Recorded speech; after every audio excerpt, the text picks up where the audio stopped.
வங்கக்கடலில் நிலை கொண்டுள்ள காற்றழுத்த தாழ்வு மண்டலம் வலுவடைந்துள்ளதால் தென் தமிழகத்தில் இன்று கனமழை பெய்யும் என வானிலை ஆய்வு மையம் தெரிவித்துள்ளது. தாழ்வு மண்டலம் இலங்கையின் திரிகோணமலையில் இருந்து 80 கிலோமீட்டர் தொலைவில் மையம் கொண்டுள்ளது.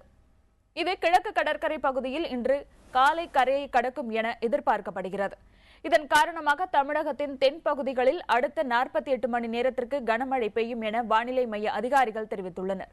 எனினும் உள் மாவட்டங்களில் வறண்ட வானிலையே நிலவும் எனவும் தெரிவிக்கப்பட்டுள்ளது. கடல் சீற்றத்துடன் காணப்படுவதால் புதுச்சேரி, காரைக்கால், கடலூர் ஆகிய இடங்களில் 1ஆம் எண் எச்சரிக்கை கூண்டு ஏற்றப்பட்டுள்ளது. தமிழகம் மற்றும் புதுச்சேரி மீனவர்கள் கடலின் ஆழ்பகுதிக்கு மீன்பிடிக்க செல்ல வேண்டாம் என எச்சரிக்கப்பட்டுள்ளனர்.